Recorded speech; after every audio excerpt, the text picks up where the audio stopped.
years and years. I mean, this is approaching the point of like hundreds of millions of dollars. They have some actual like screen caps and screen grabs from a leak in 2020.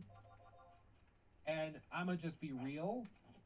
If any of these, I mean, this it's very old, but I mean,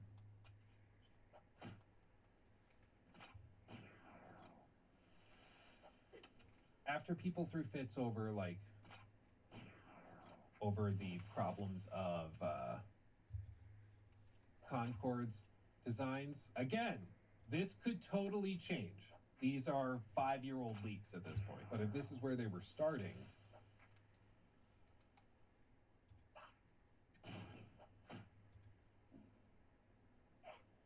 yeah, it's a bold strategy. We'll see if this works out for them, Con. Yeah.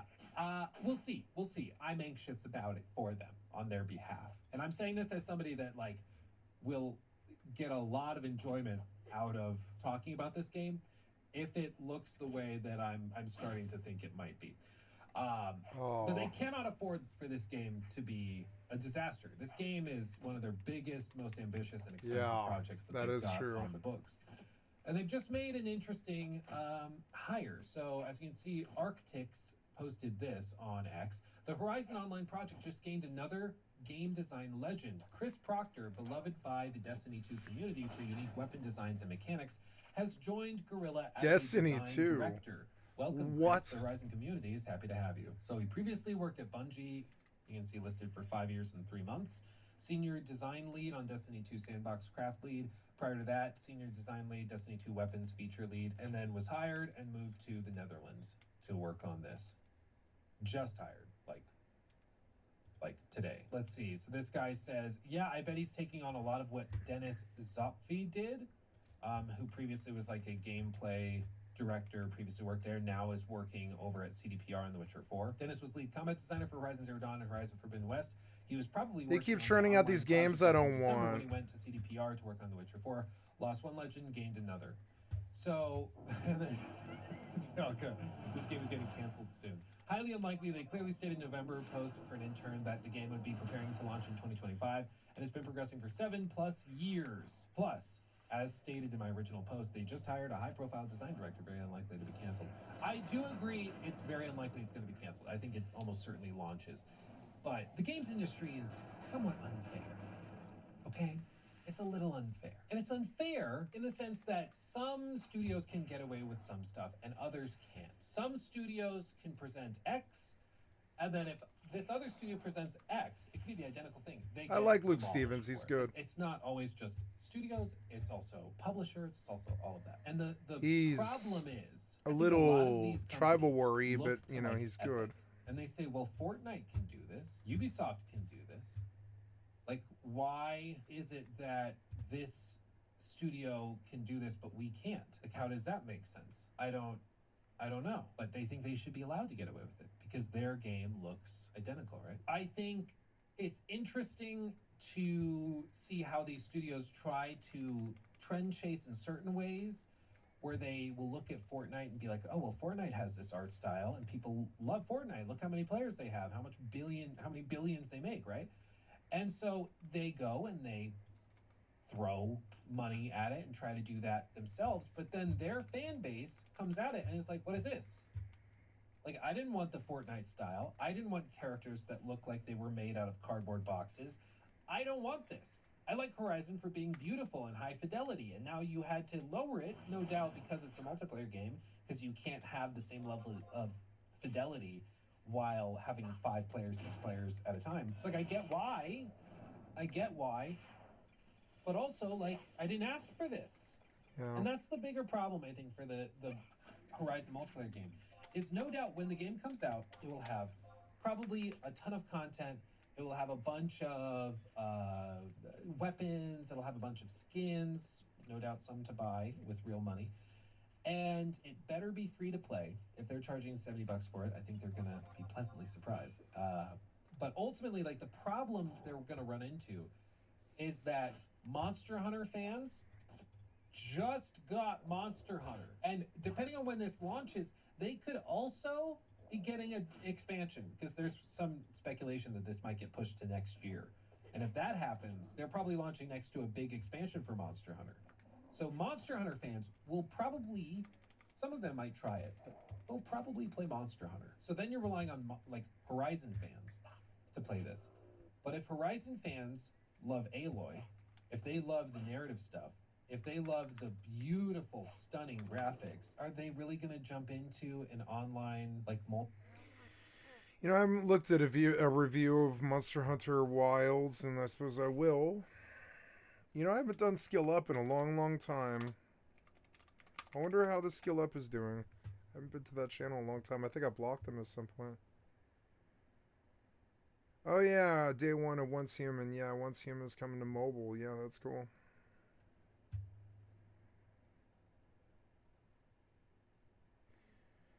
Uh-oh, Lucky Ghost about Monster Hunter Wilds? Really? Right now, Capcom is finding out what happens when a AAA studio releases a beloved franchise game in an unfinished state. You get a really rare launch that looks like this. With Oh no! Oh no! Capcom? Alone, see, this is what I was afraid of with Dragon's Dogma 2. God damn it. God damn it, man.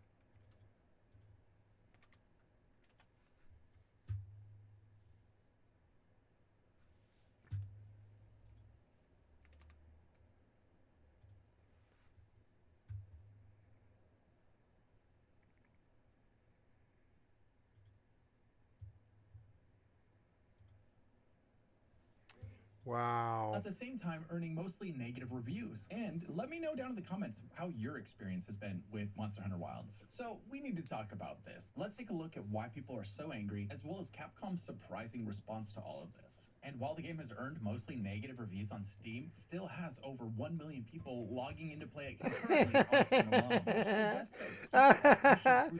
This is what I was afraid of with Capcom 2, and that's what happened with, with Dragon's Dogma 2. This is why I want to kind of maybe return to Dragon's Dogma 1 with a guide. Because I don't know how to play that game. I don't know what to do. I guess I should break stuff and put it in the scrap box. Yeah. I'm going to log out of this game.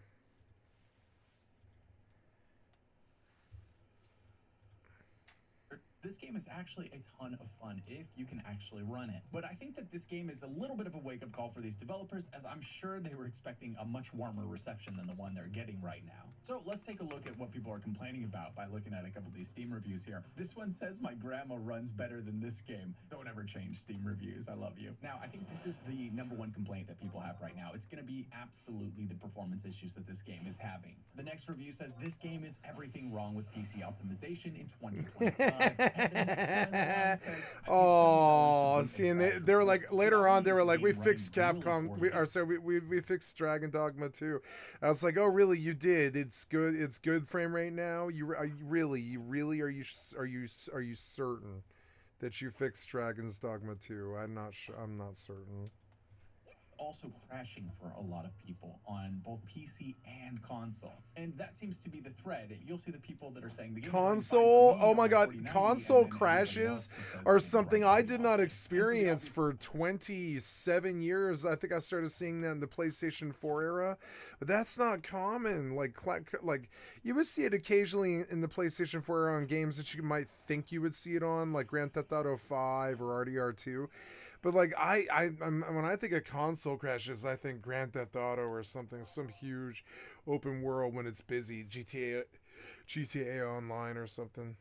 His problem there is, well, most PC players don't have the $2,000 video card that is the 4090, and no console players have it. So that I have a 4060 Ti.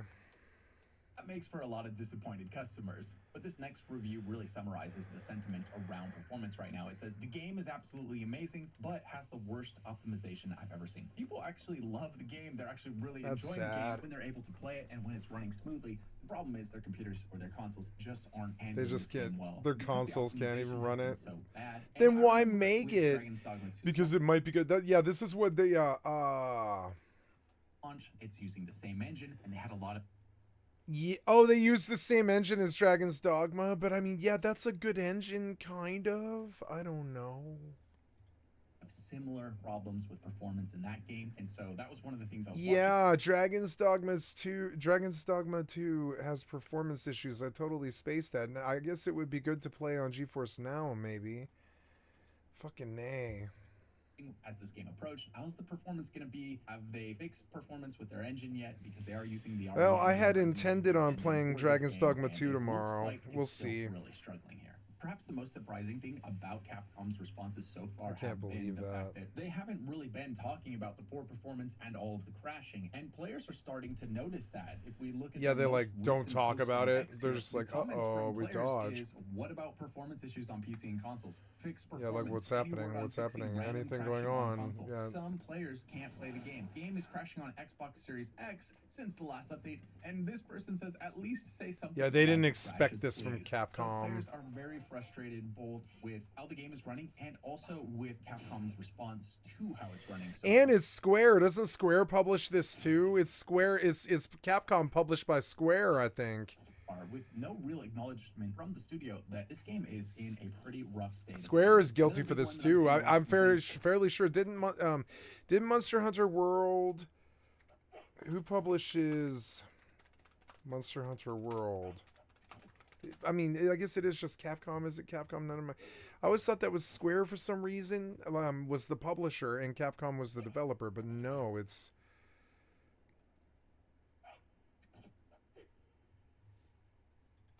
Huh.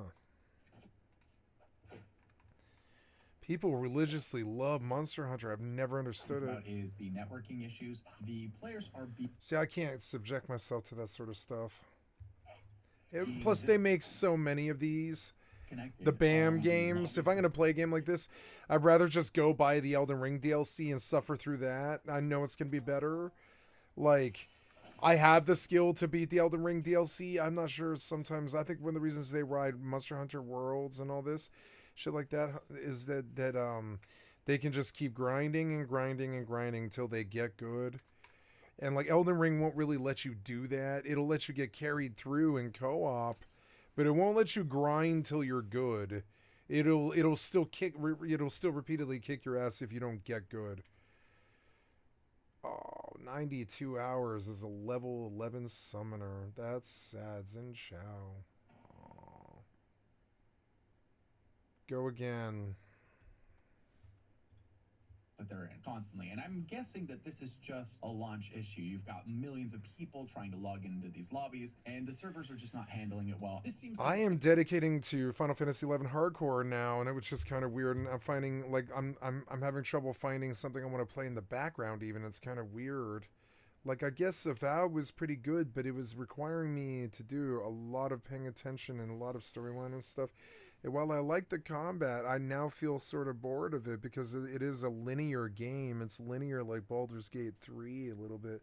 Baldur's Gate 3 isn't linear, but the battles are. The battles are linear. Yeah, let's go take a look at Nightingale on the store page and just see. Yeah, I haven't looked at my Steam in a little while. I'm going to go do that. Vortex is not in a secure sandbox for immersive armors. Okay, well, I'll just close it for now. Going to be something that's more of a launch weekend problem than a persistent problem, and I'm expecting. I thought I might try Dragon's Dogma 1 again as opposed to 2, but the problem is 1 has a bad UI and bad items and stuff. I'm sure 2 is the superior game. I'm sure of it. Although, I don't know. They say Caster in 1 is better. My main complaint with 1 is it's got an archaic PlayStation 3 UI that really didn't get much better. You know, it's not really too much better than when it was launched. It's still a bad UI that's unpleasant to use. Networking problems to resolve themselves over time as fewer people start logging in and as Capcom hammers out the bugs that are causing the problems in the first place. Yeah, a lot of this is netcode. It's optimization can be improved. This is a big multiplayer title though, really big one. So the thing that makes the poor networking this weekend more frustrating is the fact that the multiplayer system in this game is not being well received at all. Yeah, and that's not good because like multiplayer is like why they came. They know this is a really big multiplayer game in Asia. And it's weird. It's sad that they didn't get the netcode right. I mean, but I don't know. That's how all launches are. All launches are weak like this. I don't expect good launches anymore. Convoluted system. And so when you finally get into a party and you're finally doing something together and then you get disconnected after all of that work, it's even more frustrating for people because the way the multiplayer in this game works is surprisingly bad. I mean, they've got thousands of games over the last 2 decades to use as an example. Did you on how to reload build a multiplayer again? system. Do I have to They re-upload decided again? to take their own route here. The multiplayer evokes No, two you're done. emotions from Oh, you. okay. One emotion is, this is amazing. Fighting these monsters with my friends is a great time. And then it elicits a second emotion the other half of the time, which is, I'm waiting for my friend to get to the part of the hunt where I'm actually allowed to join him. So the way multiplayer actually ends up playing out is you stand in town while your friend completes the campaign objectives necessary to get to the hunt. Fuck that And shit. only I then can't can you stand it join when they his do party. that. And so you end up standing in town for 10 minutes waiting for him to get to the fuck part that where you shit. can I don't join, like when they which is do the fight that. with the monster. Then you fight the monster for 10 minutes. Then it automatically kicks you out of the party. You get sent back to town and you have to stand there for 10 minutes while he goes through the quest, and you wait until he gets to the point where you can join him again. So it's 10 minutes playing together, then 10 minutes playing by yourself with a lot of going through the menus to rejoin the party in between. And if that sounds confusing to you, it's confusing to everybody. And I'd love to hear your guys' thoughts on the grouping system. So be sure to leave a comment down below with your experiences. Do you like it? Do you wish it was different? Let me know. And I'm also going to tell you exactly how I feel about it. But first, now, hunting prehistoric monsters on this planet is great, but what about when you feel like hunting monsters in space? Revenge of the Savage Planet by Raccoon Logic is the sponsor of this video and is a fantastic new sci-fi adventure game where you and a friend can team up to explore an alien world. Revenge of the Savage Planet releases May 8th on PC, Xbox, and PlayStation. Use my link in the description below to wishlist on Steam right now.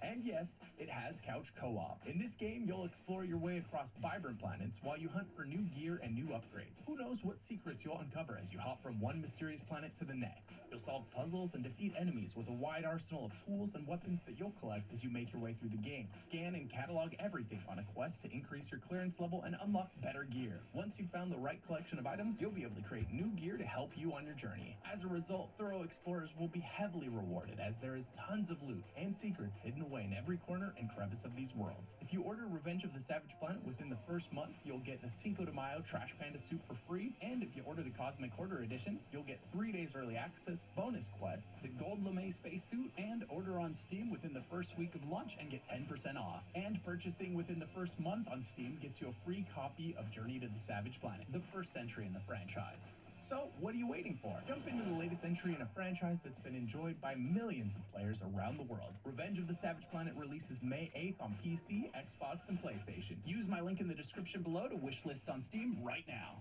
Thanks for listening. Now, let's get back to the video. And the reason that the grouping system... What game was this again? Thanks for listening. Now, let's get my link in the description below. Revenge of the Wishlist on Savage Steam Planet, right okay. now. Thanks for listening. Now, let's get back to the video. And the reason that the grouping system is so confusing, besides the fact that it's constantly kicking you out and you're constantly having to rejoin it, is they've got so many... That's how Grand Theft different Auto is. I multiplayer can't stand modes. it. They're all doing essentially the same thing. You've got your members list, you've got link parties, you've got squads, and then you've also got friends lists. And one of these things should be able to do everything that all of them are doing. So that you're not wondering, should I be creating a members list? Should I be creating a lobby? Should I be creating a link party? Should I be inviting a friend?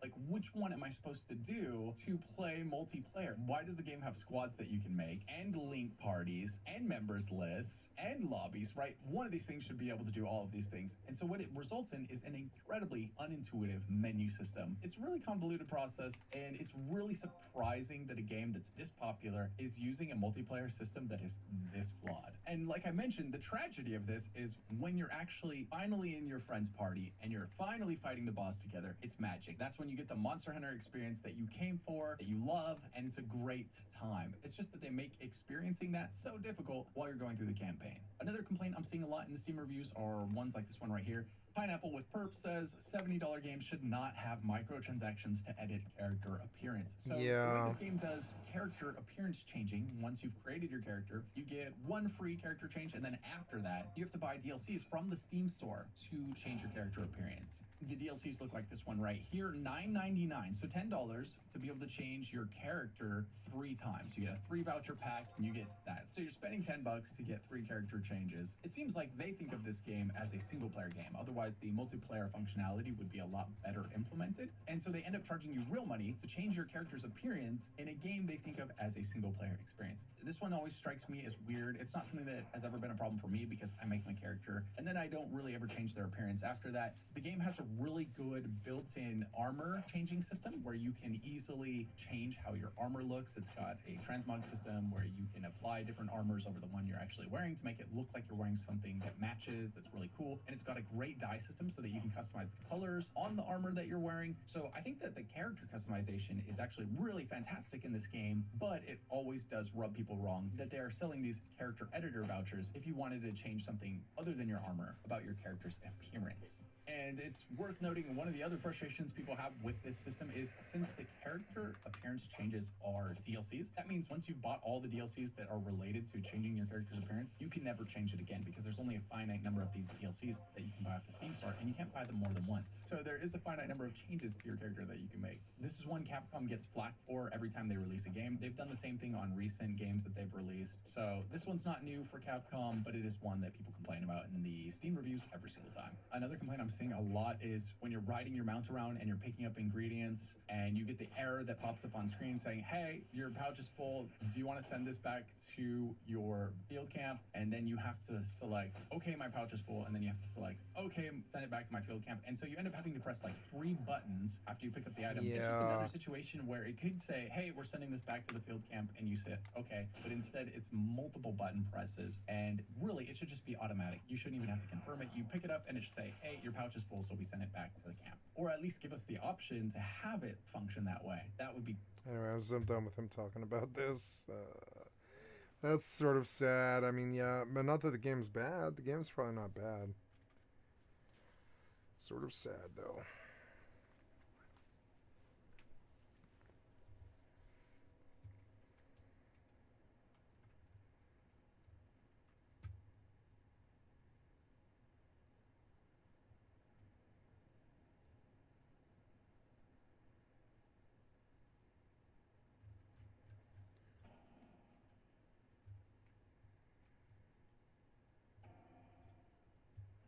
That doesn't have any of that. Might be graphically impressive in its own way with this different art style, but like, are they going to jump into it? I don't know. And I think this is the problem for a lot of these companies is that they think that there's just like an endless number of players out there, or they think players are really unidimensional. So they're like, oh, well, Fortnite players like Fortnite art styles. So we make a Horizon game with a Fortnite coat of paint, we'll get Fortnite players. And it's like, no, that's not how that works, okay? Players are much more nuanced than that. There's a lot more that goes into it. There's Horizon players that may not want to play this because of the art style, or because it's multiplayer, or because it's this or that. It's not as simple as just, well, we'll get all the Horizon players to play this because they like Horizon, and then this is Horizon. So we'll get all of those. So that's like 500,000 players concurrent right there. And then we also will get a bunch of Fortnite players, so that's another 200,000 maybe on top of that. And you can start to see how these like executives think that they can just hodgepodge this Frankenstein's monster player base together, when the other like elephant in the room with all this is that the most potent and powerful force in the games industry that can be used for good and for evil is peer pressure. If peer pressure is encouraging players to jump into something because it's so good, awesome. Games have been sold based on that. Entire, huge releases, whether it's Pal World or even another Sony live service game like Helldivers 2. Those games primarily blew up because of word of mouth. The peer pressure from all your friends to, you gotta buy it, you gotta try it, it's so good, you gotta jump in with me. That peer pressure helped those games and helped them find amazing success. But it goes the other way too. And if a game is deemed uncool, if a game is deemed cringe or out of touch, it's real hard to overcome that. Concord being the primary example. Like, mechanically, Concord was decent. Like, yeah, you played it, movement was fairly tight, and the characters did have all their own unique abilities and stuff. Yeah, there were some synergies you could do together. When you found a match, it was pretty solid. It was missing a lot of stuff, but like it was put together like decently well, you know. It wasn't the worst thing I've ever played. And you know, there's been live service games that are not amazing that kind of end up eventually building up to something great. But with Concord, it was deemed cringe and uncool, and then it tanked. Same with Forspoken. Cringe and uncool. Before it even launched, there were clips going viral of just the player character, whatever her name was, Faye, I think, talking. She was just doing a scene of dialogue. Uncut, unedited. It went viral for how cringy it was. And that immediately tanked it. Saints Row reboot. You just send out a clip, a minute-long clip of that cast talking about eating the rich and down with capitalism and the patriarchy and, oh, my student loans are coming due. And immediately, Oh, wow. people check out and are good. Don't buy it. And that's like seeing some of these leaks from 5 years ago, again, to be fair. It's really hard to get that out of your head when you see that that's where they were starting, when that's the vibe that they were beginning with, because nobody wants that. Definitely not Horizon fans, and definitely not like the Monster Hunter crew. And then there's other things that we're hearing, like for example, Sony saying that they still believe in premium live service games, which translation to normal person language, premium live service means at least $40 to then play the game that also has microtransactions and stuff in it. That's what Sony means by that. And they say even after Concord, they still, what they said in their like investor call was, quote, they still believe in premium live service, which to me signals like fair game $sign, probably comes with a $40 $sign next to it. This probably more like a $70 price tag next to it, because they believe that it's a premium game. And I'm sure it will be beautiful. I'm sure it'll be polished. I'm sure it'll run great. Like, Guerrilla doesn't tend to screw up when it comes to that stuff. But when it comes to live service, it's not as simple as just, is the game solid and, like, pretty well put together? It's not as simple as that, because they can't make this profitable off of a launch that does pretty good. They have to have players play it and keep playing it and keep playing it and keep spending money in it and continue to do that for months and then years. And that is a way bigger ask. They could find success. I mean, eventually, you know, if they stick with it for a long time, they could find success, and I think it's not impossible. We've even seen other instances with like Fallout 76, you know?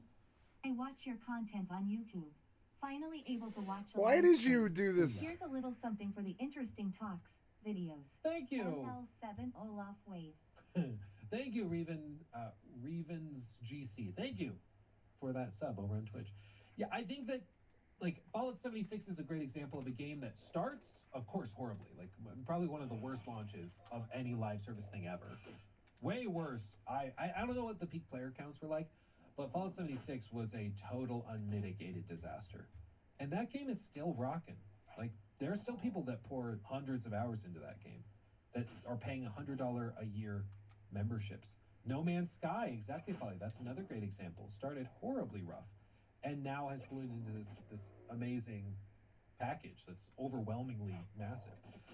It sounded sexual. I didn't mean it to, but I also probably did. So I think with a lot of these games, even if they start rough, you can eventually get to the point where they have amazing communities and are really solid, but you have to stick with them for a long time. That takes a lot of time. That takes a lot of resources, a lot of money. And here's the other like thing that I think could be the nail in the coffin for the Horizon project, depending on how they run it. Guerrilla is not a team of like 3,000 people, okay? It's not Activision. They're not that big. And Horizon has a dedicated fan base, no doubt, of people that want the single-player games. They're in this weird spot where if this online project is successful, Guerrilla basically becomes the live service team that is needed to run this. And that means Horizon 3 is on ice for a good long while at least. So you probably will even get to a point where you see like pretty diehard Horizon fans that are wishing that this game doesn't do too well so they can get back to Horizon 3, which wouldn't necessarily blame them. I mean, could you blame them in that case? Like, it makes sense. They want X, they're being given Y, and they're like, if Y is successful, we don't get X.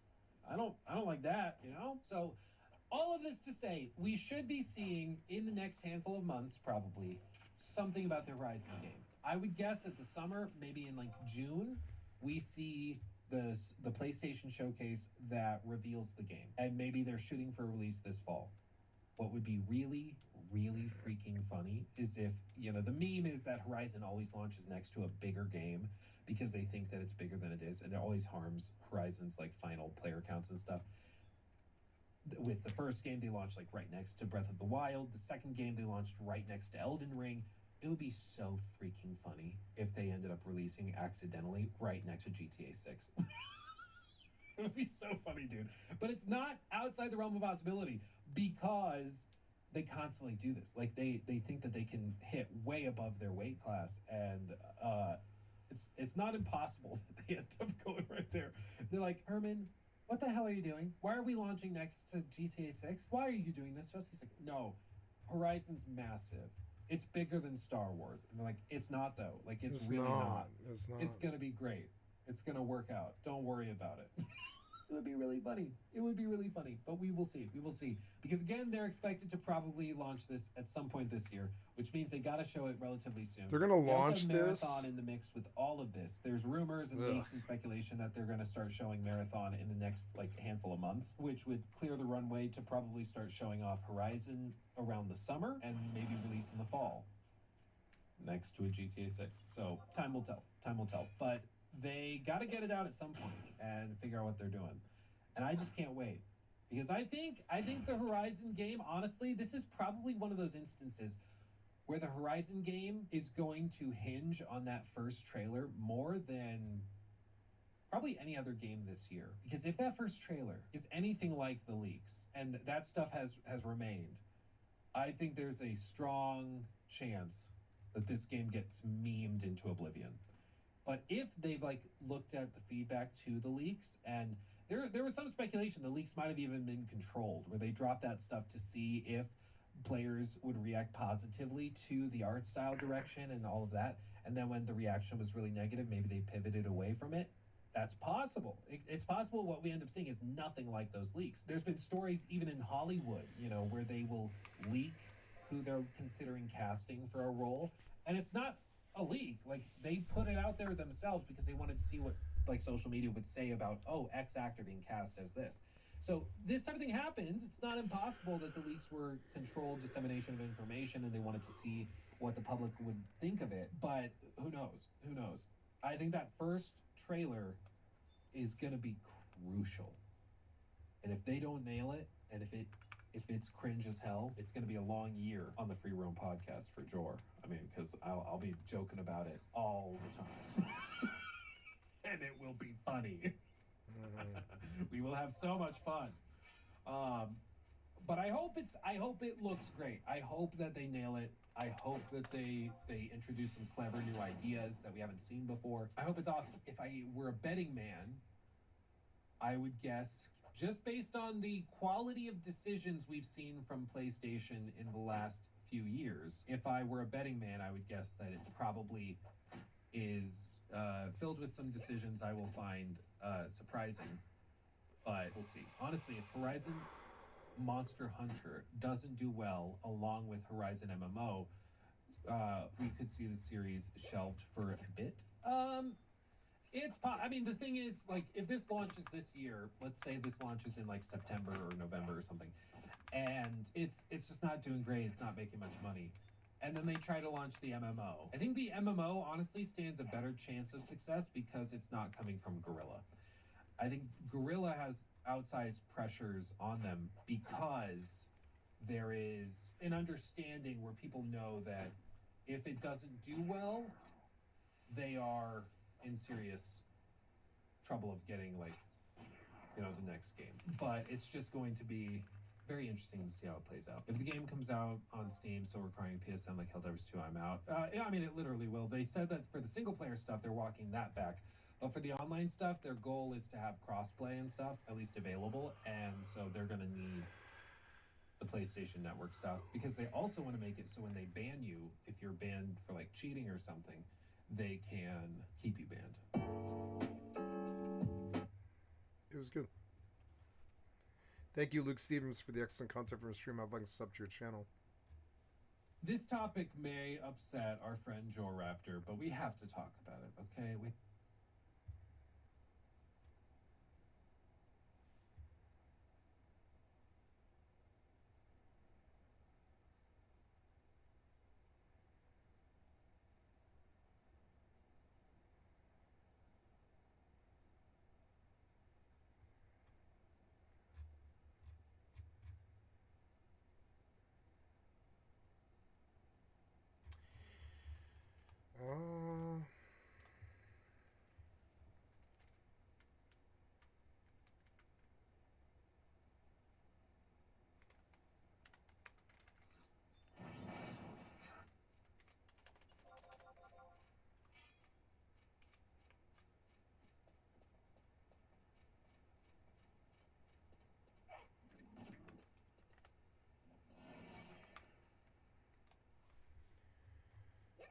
I got canceled.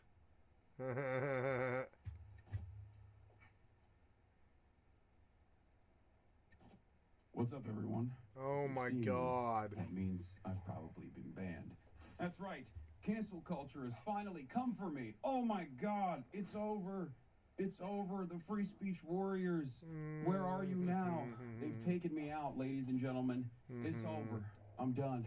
A couple days ago, I had a conversation where I was responding to the Republican House of Representatives Speaker, and I said some things. Let's take a look at what I said. Libs of TikTok, of course, posted about it. Here is what Libs of TikTok claimed I was saying. Hassan Parker just called for violence against a sitting U.S. senator. If you cared about Medicaid fraud, you would kill Rick Scott at FBI. This got 17,000 likes. It was on February 28th. Let's take a look at this clip really quickly. There's about $50 billion estimated that are lost every year in Medicaid, just in fraud alone. Nope. If you cared about Medicare fraud or Medicaid fraud, you would kill Rick Scott. Okay? You wouldn't. They banned him. You have to be careful about what you say now.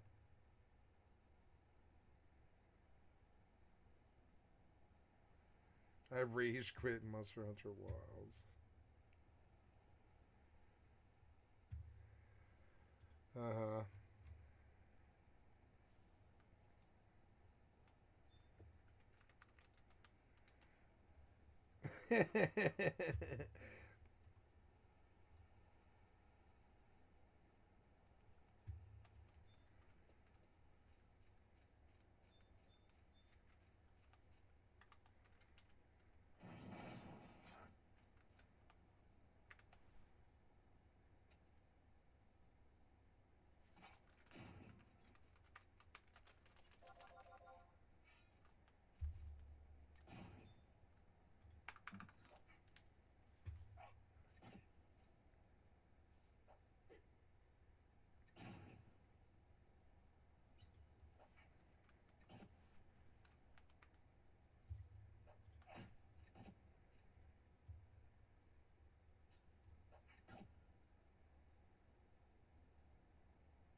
This was enough.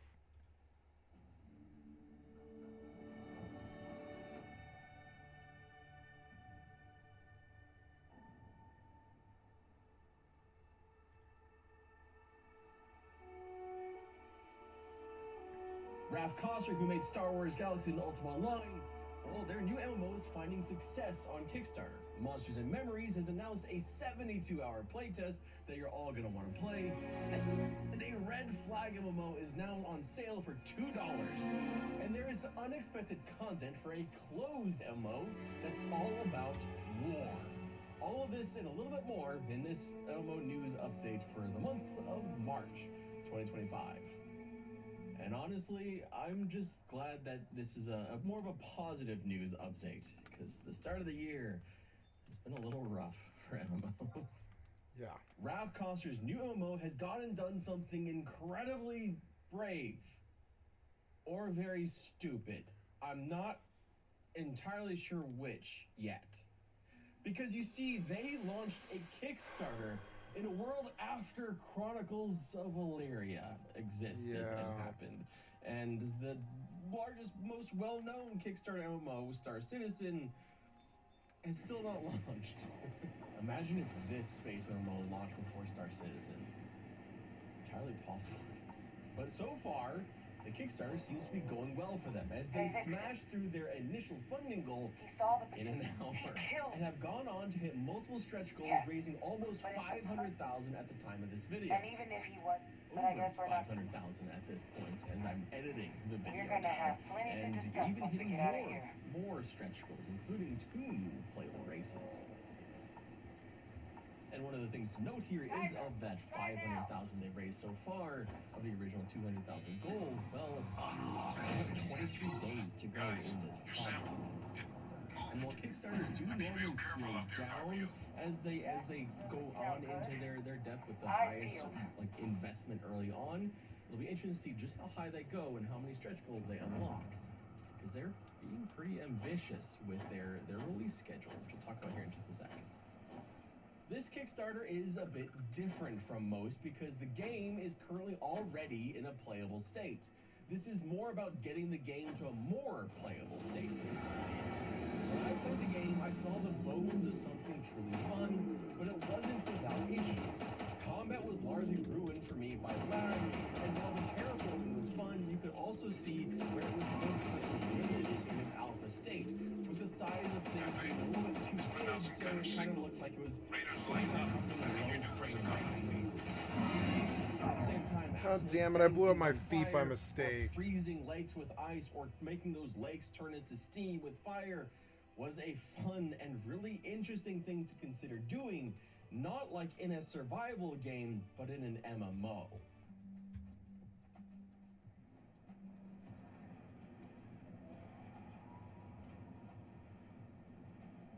Nope. Setting things on fire. I should never be given the ability to set things on fire.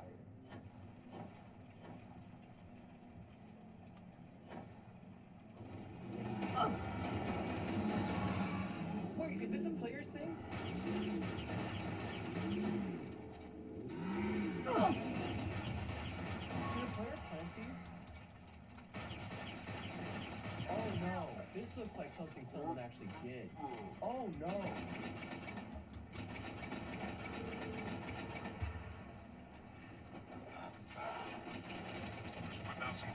I did.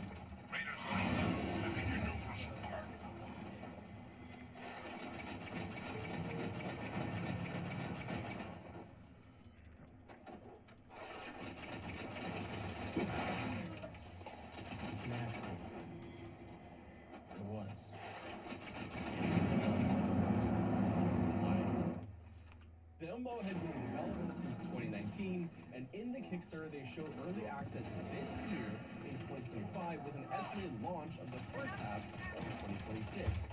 That is essentially their goal, at least for Kickstarter. Using Kickstarter now is risky, perhaps even more so than just going straight into early access because it's impossible to escape the negative association with Kickstarter MMOs at this point. I genuinely think, my opinion on this, that going directly into early access right now, which does have its own negative association for a lot of people, get the hell out of here. Actually might be Percival, less of a you should negative unplug association for and people find somewhere than we can a talk Kickstarter for MMOs privately. specifically. On it. See you soon. But they've done it, and they're doing it well so far. But I wanted to include the reasoning from Raf Koster, from their own website, about why they went with a Kickstarter. Quote, why a Kickstarter? Well, the funding climate is rough, but we have seen that players love what we are making. So we want to prove to the industry that people want a modern sandbox, was not what an I was alternate expecting. world that feels alive, not like a static cardboard set. A game where different sorts of playstyles come together to make an immersive and dynamic galaxy, where you can play the way you want, and the game values it, and the other players value it because you matter to the game's economy. Star's Reach is a very interesting MMO that is doing something very different from others in this space. So I'd also really encourage you to look over this game before you even consider backing it on Kickstarter and see if it's something you're interested in. Arcadey combat, living worlds, and terraforming. It's part EverQuest Landmark, part Star Wars Galaxies, and it's aiming at a larger audience. Yeah, but neither one of In those some games ways, have a either existed non-traditional or been MMO. around for 20 years. Now, if you decide to back this Kickstarter, if you decide that this is the kind of game you really want to support, I would give the same blanket warning I would give for anyone backing any Kickstarter project. Be prepared to lose that money, because it's always a very real possibility with Kickstarter. I say this as someone who has backed projects that have not ever materialized or materialized in stock ways up that on have organic progressed food. up By all things unwise to eat like any I alien backed Legends of flora Aria, unless I you are backed certain of Crowfall, its and identity. most of us were on not off Kickstarter directly, but at the same time, these games that are not in their final state, it's kind of like pre-ordering without the guarantee of getting the pre-order. So just keep that in mind. I'm not here to tell you how or where or when to spend your money. Just be a little bit aware of what you're buying into. Got pretty frantic on the comms towards the end there. I am a bit more confident in this one, I will say that much, just because Now, Mike, this That's what it sounds almost like. feels a It's, little bit more like showing Captain, monetary proof to David, other a lie. investors That can't that be. people are Unfortunately. interested in the game they're that making, I and believe less that- like we're look, trying to make this but MMO David, off of this since money. Because I think if anything we Good. have learned, We'll all meet back. you Best of luck. can't kickstart an MMO. Like crowdfunding an MMO has been proven to be incredibly difficult, and I think that's why so many of them, whether it's Pantheon, whether it's Ash Creation, Star Citizen, it shows that the length and duration and how much has to go into it shows just how difficult that is to kickstart them. Made whole videos on that. I'm not going to relitigate that in a freaking news video, but basically it's tough. I'm more confident in this one because I don't think that's what they're doing. They're not trying to fund the rest of the MMO with $200,000. That's probably like a couple months worth of the game dev at this point anyway. So I think this is just more like a proof thing, but that's my 2 cents on it anyway. But the next game we're going to talk about, it's not trying something incredibly new, and it's not even kickstarted or crowdfunded. In fact, it's just a traditional, really traditional, That's what it sounds classically inspired MMORPG, It's and they're having a free playtest you'll be able to play. Put your old school MMO pants on. You know, the ripped jeans and flannel shirt that you swear will Captain, always be cool, that have Invictus. Cheeto dust and A lie. surge stains. That can't Because be. Monsters and Memories is Unfortunately. opening up the first big playtest of the I year, believe that's and for exactly many, what this that will be the means. first time we see it to see Look, a lot of the Captain, work they've been Percival doing and I will over the need to last get few these months, samples like back to the lab. transitioning to Unity Ensure we'll 6 be able and to handle potentially cleaning up the legions. opening up But entire new David, areas. since Now, I'm not certain the new Wood Captain, Elf area will be in this upcoming playtest, but God, I hope so, because they've Good. shown this on stream so Well, I'll far be and back. it looks Best of really luck. freaking cool. Monsters and Memories 15,000 will be running a credits, playtest nice. from Friday, April 11th through Sunday, April 13th, 2025. I'm not sure if this will be part of the playtest, especially given time constraints, but Monsters and Memories has also added 2 deeply underrated features that I think can really bring this game to a different level: mounts and housing. As fans of classic MMOs, we often tend to focus on the core gameplay loop inspired by Dungeons and Dragons and tabletops. That is, the dungeon delving and class interdependency angles, which often leaves some of the core parts of what made other classic MMOs like Ultima Online and Star Wars Galaxies so special: social features and interactability with the world. Basically, the ability to be social as well as leaving an actual physical mark on the world in some way. Housing and mounts are part of this. Now, I'll never forget the first time I found out you could get a horse in Ultima Online from finding a horse out in the world and taming it, among myriads of other creatures. Or that housing was something you aspired to, trying to find a physical place in the world. It was a huge part of Star Wars Galaxies as well, and so seeing these features in their early stages in Monsters and Memories fleshes the game out more than just being a dungeon run simulator. Don't get me wrong, I love a dungeon run simulator. I love an NPC killing simulator, but stuff like this, it harkens back to some of my favorite memories from when I was growing up playing MMOs. Some of those non-linear ways that I played MMOs when I was growing up. In that kind of golden era of MMOs when people were trying different things with their games to see what would work. When you had Star Wars Galaxies, Ultima Online, that kind of thing. Their 46th update is linked down below in the description, and it includes tons of awesome art for the mounts, armored mounts, trends, leaf cloaks, and even some exciting animation gifts. If you're interested in the classically inspired MMO, definitely check it out. As a reminder, Monsters and Memories is aiming at early access launch in 2026, so this test will be a major milestone toward that. The early access, when they do launch, will not have a box price as far as we know. It'll have a $15 a month subscription when the early access launches, so this is your time to get into Monsters and Memories and try the game out for free and help them test the game and make sure things are working. They also will potentially be running stress tests leading up to this longer test in April, so if you want to just go help them slam the servers and make sure that they can handle all the players that want to play, now's going to be the time to do that. But speaking of upcoming MMOs, how about one that takes place on a desert? Or at least a desert planet. Dune Awakening got a release date and a player creator. Dune Awakening, the upcoming MMO from Funcom, has an official release date of May 20th, 2025, and they released right now, that you can go play right now, a playable benchmark and a character creator. I covered this in more detail in its own standalone video, which I'll link in the description if you want more info, but this would mark the second MMO release of the year, as Blade and Soul Neo, the free-to-play remaster of the original Blade and Soul from NCSoft, released on February 25th. Out of those two games, I admittedly am much more excited about Dune Awakening.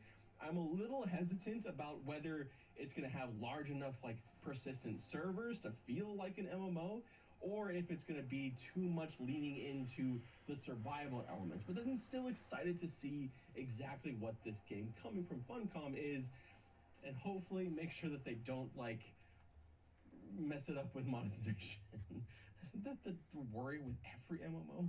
So one game that I guess isn't, you're not worried about monetization. Well, we got to talk about an old one, a closed one, Warhammer.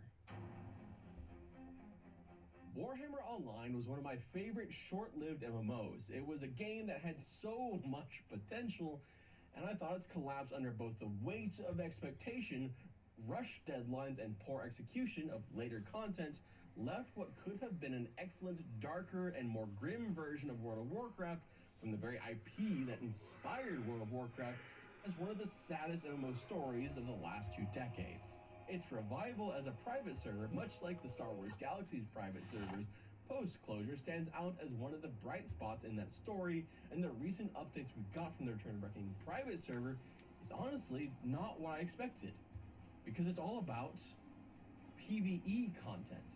Despite being a PvP MMO first and foremost, with their RVR lakes and endgame largely relying on PvP, it also has some fantastically fun PvE content, including the innovation of public quests, which would go on to be used by other games and honestly should probably be used by more games to create a low social investment in-world social opportunity. Return of Reckoning released a 2025 PvE and Dungeons roadmap, which recapped all of their reworks and balancing in 2024, as well as their brand new custom dungeon, complete with voice acting, scripting, and more in Dragonback Pass. Throughout 2025, Return of Reckoning will be working on giving back more dungeons, but also working on a new T3 dungeon, and they'll have more news on that in the later half of the year. Alongside this, they're reworking T3 PvE quests and rewards, as well as adding live events with one coming soon, the Wild Hunt in March, and in April, Eastern Wyverns. PvE will never be the biggest draw for Warhammer Online, and it will never compare to current games in that area. The baseline of it was just really too unfinished, but seeing them put work into PvE for the game made me want to cover it. Return of Reckoning is free and it improves on a ton of the issues that the original Warhammer Online faced, but for this PvP first game, I'll leave you with this quote regarding their PvE additions. Quote, "It may seem strange to focus on improving PvE in a game so known for its large-scale realm versus realm battles, but our small PvE team is working hard to keep improving and building new things for all players. Better PvE means more players, and more players means a healthier game for all, no matter your playstyle. That sounds pretty damn good to me and pretty sound logic. Also, we're gonna close with some smaller news because there's a game. There's a game that's massively discounted, and when I say massively discounted, I mean Black Desert Online putting their game for $1 on Steam to trigger the automatic sale push that you get if you happen to have the game on your wish list, so it encourages you to buy it. That kind of discount. And it's for a game that went into early access less than a month ago. The Kinfall is $2 right now. So yeah, that's a thing if you want to try it. I personally still view the game as a flip to get you to buy their in-store items, and dropping their price by over 90% less than a month after going into early access on Steam isn't dispelling those concerns for me.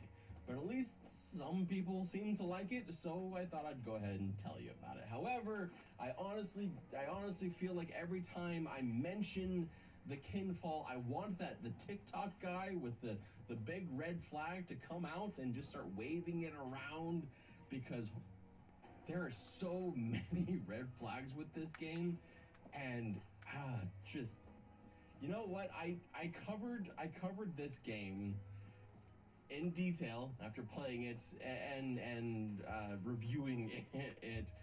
And for me, the line that I was unwilling to cross was the fact that they had Unity assets that they were taking directly from Unity and just reselling them. No changes, nothing, just here's a Unity asset and we're gonna sell it for you. So this is my call to you.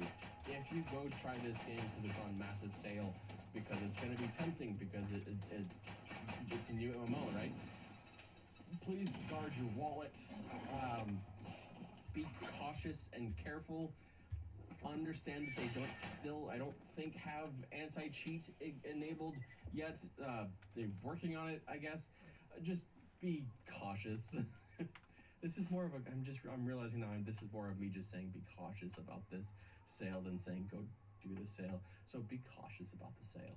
You know, I wanna end on a positive note though. This is a positive video about news. So instead of saying go check out the video on Quinfall and what I thought about it, instead I'm gonna say go play Warhammer Return of Reckoning. And if you want to see an old ass video of mine that's crap, it's a terrible way to sell it.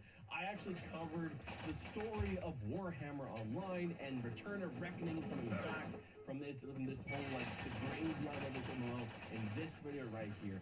I personally love when these dead MMOs get a second chance, because people that love those games and were passionate about those games take it into their own hands and basically give those games more life. Because I'm very strongly feeling that as long as there's players from the MMO, they shouldn't be players. So go check that out. Thank you so much for watching. I hope you have a wonderful rest of your day. So I got some flack when I made my initial Monster Hunter Wilds review because I talked a lot about the poo-poo performance, the not-so-great frame pacing, the random artifacting I had, the fact that you basically need frame generation turned on if you want to be steadily and consistently above 60 frames, even on a 4090, which is crazy. Like, you spend $1,500 on a GPU and you can't maintain 60 frames. Like, even with DLSS turned on, it's wild. But people gave me some, a hard time. And yet, now people have come out on launch day and spoken on this topic, because the PC port just does frankly run like garbage. We were all kind of hoping that the day one patch would fix a lot of it, but the day one patch, it doesn't seem to have a ton of things that we were hoping for. It doesn't have a ton of fixes to the big problems. And so let's see what specifically they mentioned, because chances are it's more of what we felt in the beta. Monster Hunter Wilds is a game on PC where I am genuinely confused at the performance for the visual quality that I am seeing on screen. This is true on a high-spec PC, but it is crucially the case on a lower-spec PC where, on first contact, I genuinely cannot advise buying this game if you're on a lower end GPU or a GPU with 8 gigabytes of VRAM. Surface level impressions, though, when loading up the game for the first time seemed positive. There is a long shader pre-compilation step which took around 6 minutes on a 9800X3D and more than 13 minutes on a Ryzen 5 3600. I had a similar positive impression when looking in the graphical menu. I saw a lot of options here to control things in a fine-grained way with a VRAM meter, preview images for a number of the options, and even little tips which tell you which aspect of your PC is most affected by the option in question. Which, please, can we normalize having the preview? I cannot stand playing a PC game and then having to like toggle the settings and just like guesstimate what it's gonna look like or what it's gonna have. Or it's like you open the menu, you change the setting, you close the menu. Okay, yeah, that did that. Okay, I'm gonna crank it lower. I don't mind that. And then you do that. Having the preview, fantastic. Some games will even do it where like you open up the GPU or the graphics setting and it puts the menu into the corner and then you have the entire screen. That's the game, you pause, and then you can keep the settings and it changes in real time. That's like the best possible way to do this. So I love how they set this up. Unfortunately, it doesn't seem to do much, but I do love the So CPU, GPU, or VRAM. Those things seem nice on the surface, but another surface level thing gave me pause when I launched the game. On the first start, the game insists that you turn on frame generation before it even starts with this pop-up. This is what's known as a do you hear the people sing red flag. That's the most strong and profound of all red flags. Truly. If your game immediately is asking you to turn on frame generation, you should start to wonder why. Because if the game ran well, it would be just an option in the menus, and it's like, yeah, turn it on if you want even more frames or something. But Monster Hunter immediately is like, please turn it on. Please. Trust us, you'll want it on. The developers have no clue about your performance level that you can actually muster in the game. As a reminder, NVIDIA or AMD would never advise you to use frame generation with low base frame rates like 30 FPS, as it usually produces poor experiences. Yet this pop-up there shows that the developers are saying turn it on regardless of actual performance. That is definitely bad design. And what he just said is crucial, okay? It's crucial.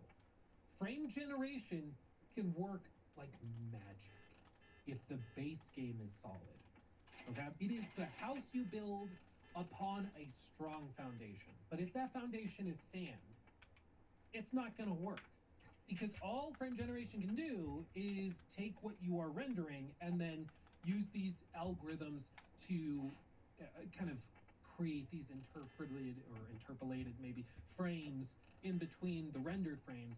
And then it's also paired with DLSS, so it's taking the frame you're already struggling to render and then stretching that out, upscaling it, and then it's trying to generate more frames. But if what's going into it is already not that great, it's gonna look horrible. It's gonna be atrocious. Which is why if your base frame rates are in like the 20s or 30s, frame generation doesn't magically like, ooh, 60 FPS, nice and smooth, great. It's going to cause all sorts of stutters and pacing issues, frame pacing issues, and it just turns it into an absolute mess.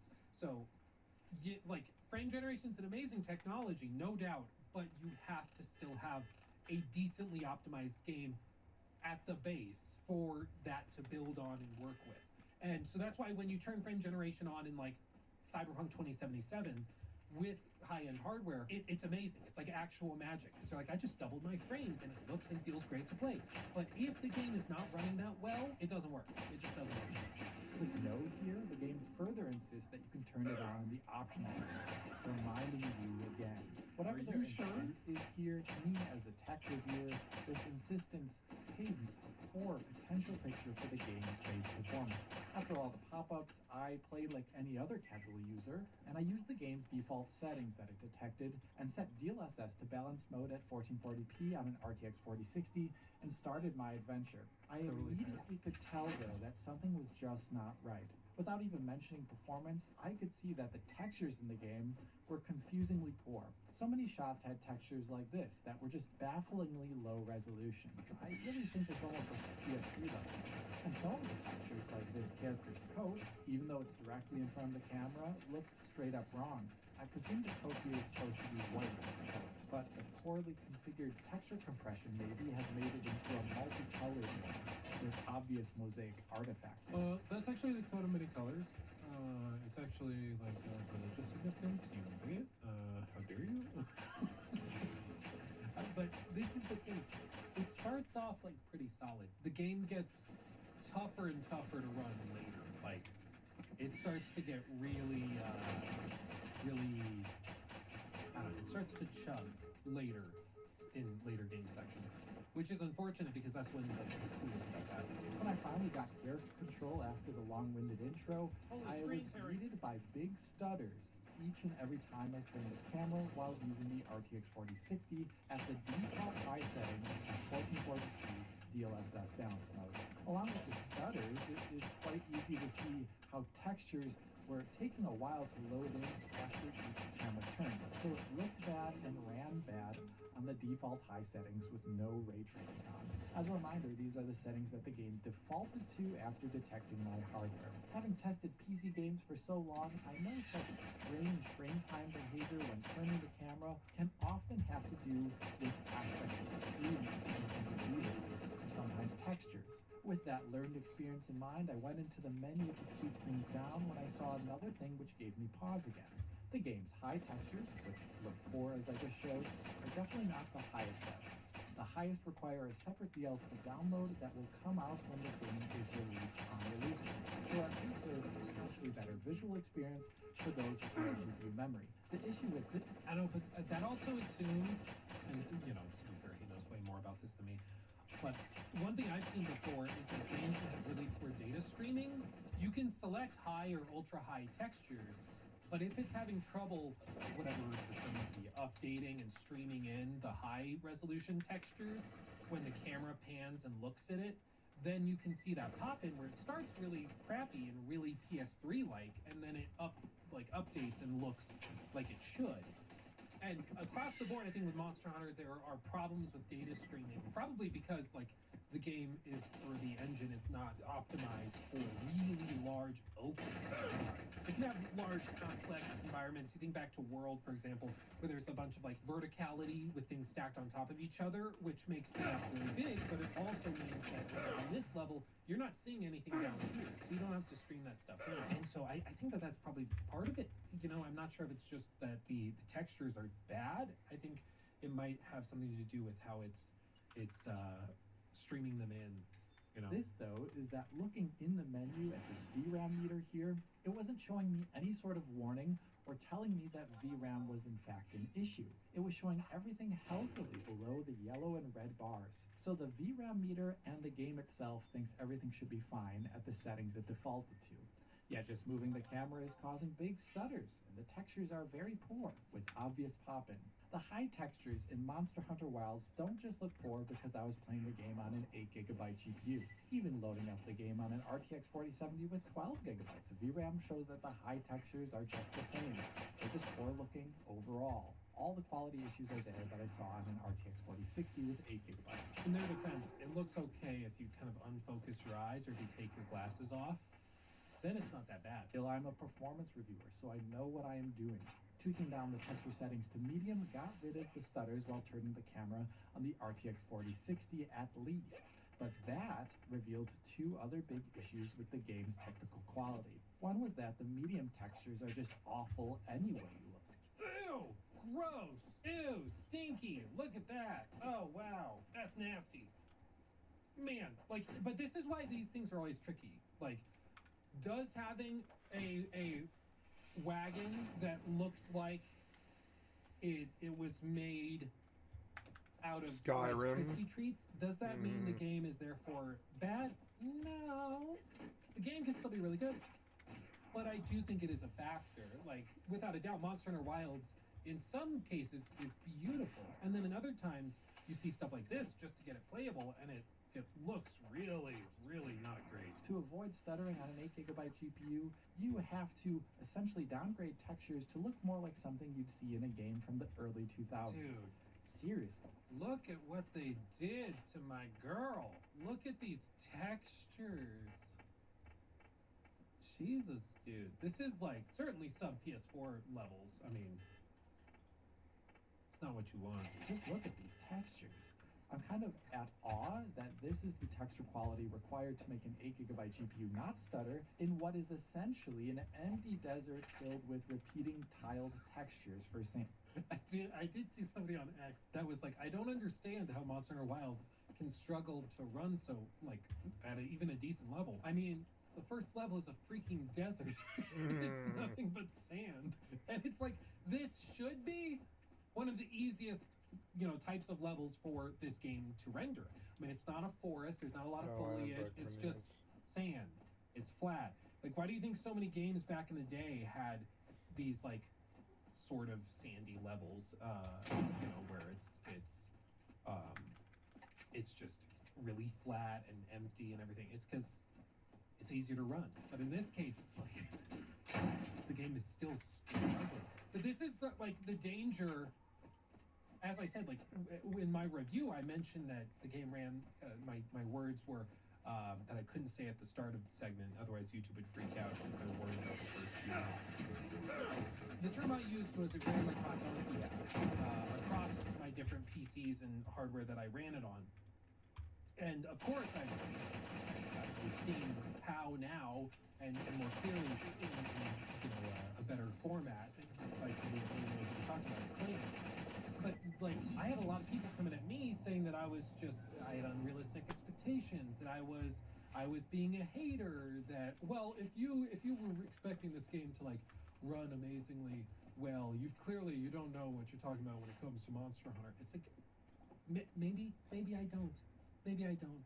I never claimed to be an expert in Monster Hunter, but I know what I feel when I play a game, which is that it looks and runs like hot donkey ass. And so long as you make excuses for big companies and big games, they will continue to do it because they can get away with it. Like, if this game needed another 6 months of polish or another year of polish or something, like there were reports that Kingdom Come Deliverance 2 was done for basically a year and they just polished for a year. For some of these teams, that represents tens upon tens of millions of dollars. The delay for AC Shadows from November to the initial rescheduled release date, which was Valentine's Day, that's just like a 2.5, 3 month delay.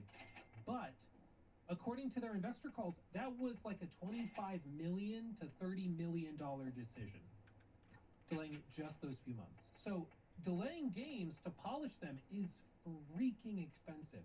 And if these companies can justify and get away with releasing it before that, that saves them $20, $30, $40 million. And if they're like, hey, people aren't freaking out, they're letting us get away with it, let's just do it, they will. The clearest example of this is freaking Respawn. Respawn, amazing developer. I love the Star Wars Jedi games. Star Wars Jedi Fallen Order and Survivor. But Survivor, well, really Fallen Order as well, did not run great at launch at all, but they got away with it. The game sold very well. And then when Jedi Survivor came out, it ran way worse than Fallen Order ever did on all platforms. And there was just nothing, like, it still sold. I think Shadow of the Redfall was very well, and they got away with it. And Monster Hunter, Shadow of the Redfield. The Shadow of the Redfield era was terrible. But I do think that if you're able to continue playing it, but maybe put like a review on Steam mentioning how bad it looks and runs, and just like make your voice heard. Because if these companies can get away with it because the game still sells 5 million copies, 10 million copies, they will continue to do it. And this would be my fear for Monster Hunter Wilds, is that I love the game, but it looks and runs like hot donkey ass. And so long as we just kind of hand wave it away, they'll take the opportunity to continue pushing it. And it's not just Capcom that's going to, take advantage. It's also like every other studio in the world that sees, well, Monster Hunter ran like crap and people still bought it. We'll just tell them to turn on frame generation and they'll play it anyways. And it's going to happen. I mean, this has an impact on all of this. If the game already, I think the game peaked at like 1.3 million concurrent players for its launch. That's insane. That is, like, that breaks, I think, the Cyberpunk record.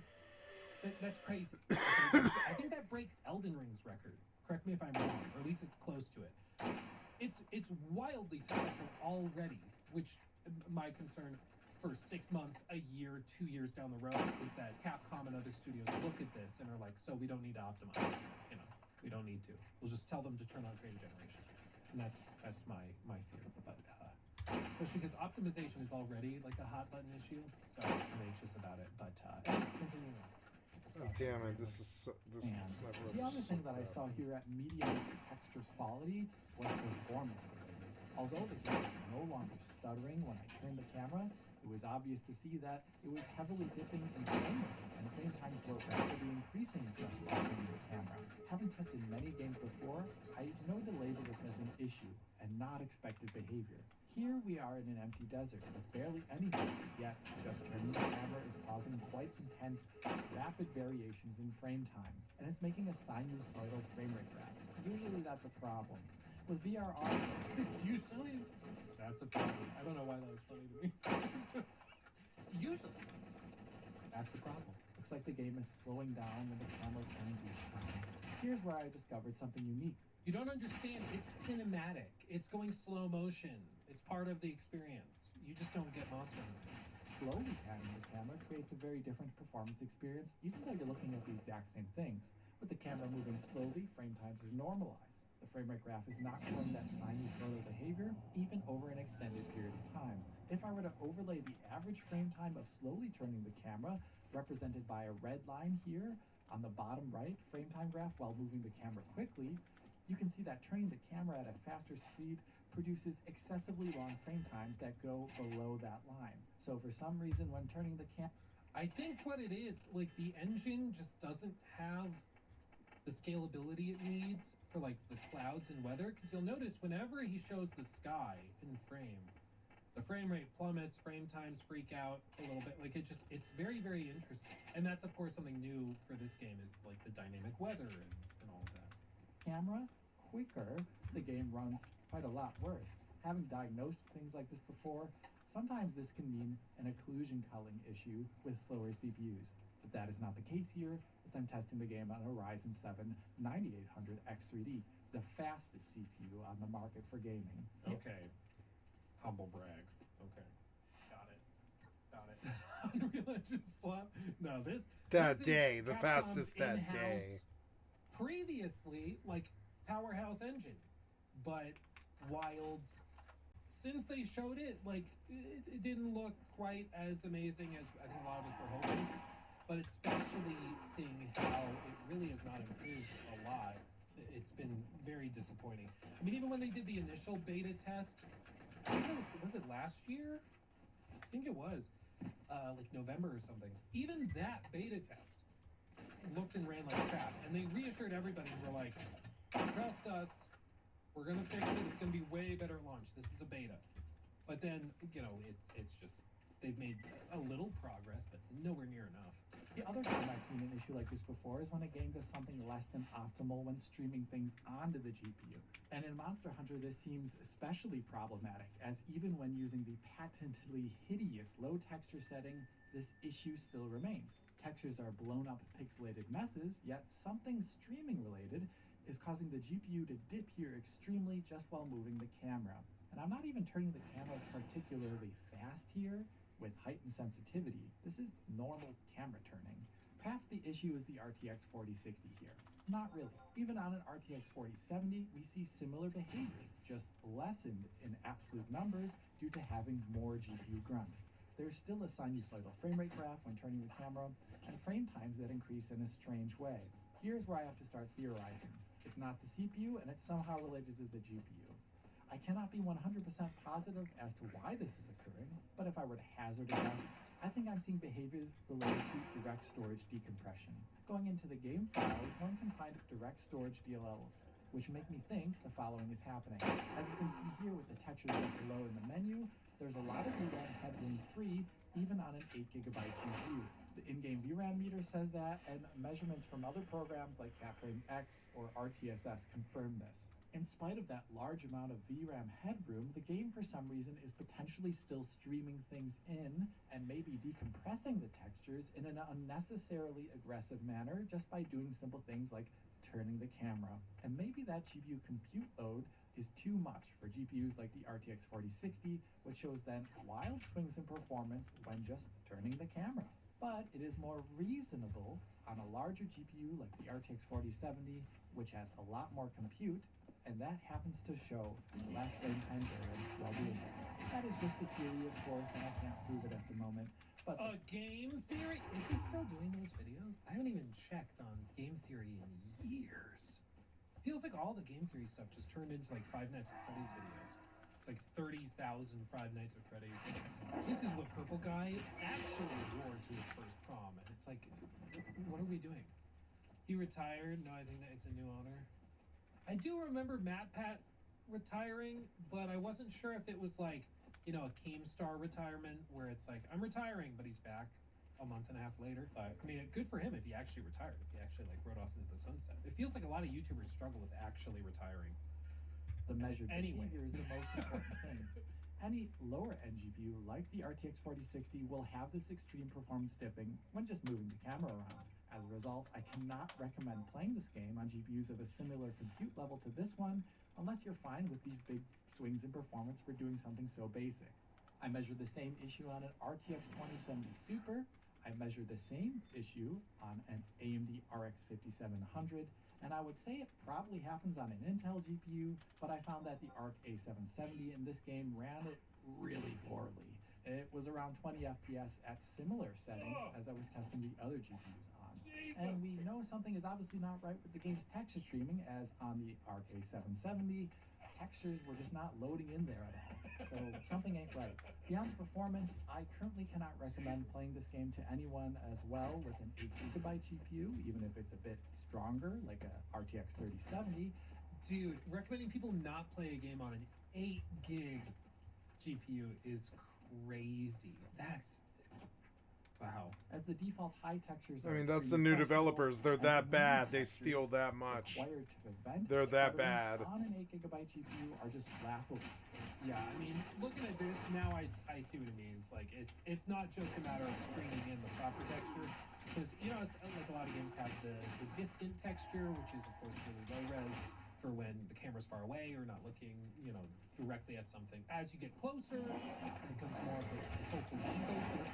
It'll load in the higher resolution textures, hopefully seamlessly, so that you know it's just a smooth transition. But with this, it's pretty clear that that's not what's happening, and it's not getting like stuck on the low res textures. The textures just suck. Like they, for whatever reason, the medium and high setting textures are just not what you would expect in 2025. In quality. For higher end GPUs, I also advise caution. When attempting to play the intro of this game on the RTX 4070, it was easy to see stuttering that just happened anytime I played that intro, and the game was still using these poor looking high textures. With the very high texture pack that will come out at launch as DLC, the game could potentially run even worse due to this streaming behavior I think I'm measuring. As evidenced by the game's released benchmark, using the highest texture setting in that benchmark adds in many measurable frame time hitches into the game that are just not there with the high setting. Based upon my measurements, I believe that the added in stutters are not coming from running out of VRAM. Rather, they're potentially related to the constant streaming in of textures with their real-time decompression occurring. This doesn't sound great, but like The Last of Us Part 2 at launch or Forspoken at launch, I find this game's basic performance, even in its sparse last-generation looking world, extremely questionable. I have no idea why an arid desert with nothing in it is running like this. A lot of games that look better run a lot better.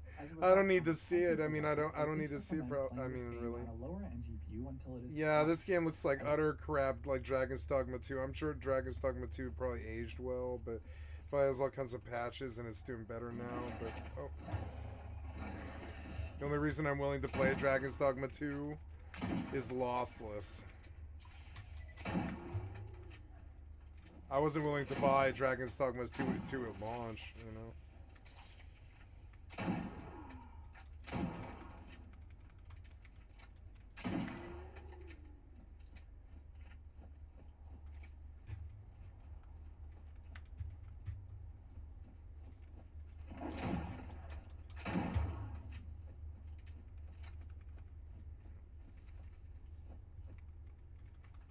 Move.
Stupid-ass rock in the middle of the road stuck me so many times now. There we go. Do I go further or is it over? I have to go further because, yeah, so I need to go sell because I'm full. I can't even pick up the fucking loot, which is so annoying. I have to go all the way to the back round.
Okay, guys, I think I'm going to save and stop here. It has been a wonderful session. Thank you so much for your time. Tomorrow I will play some Dragon's Dogma 2 when I get up.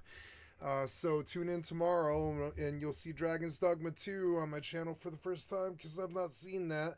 Maybe that game can keep me entertained for a little while because the combat might be pretty good. I don't know. So yeah. And I guess that's it. You've been watching Skycat Live. I'm a full-time variety gamer all day, every day. Put me on in the background. Click on the cast face to donate. Come to my Twitch or my YouTube. Give me a like, sub, or a follow. Thank you so much for all the support and the likes, subs. And I want to say thank you to Glorbus for the sub and everything. And thank you so much for your time, guys. I'll be back here tomorrow morning. And thank you. And I'll see you in a bit. Take care. Love you guys. Bye. And I'll stop the video there. There. And then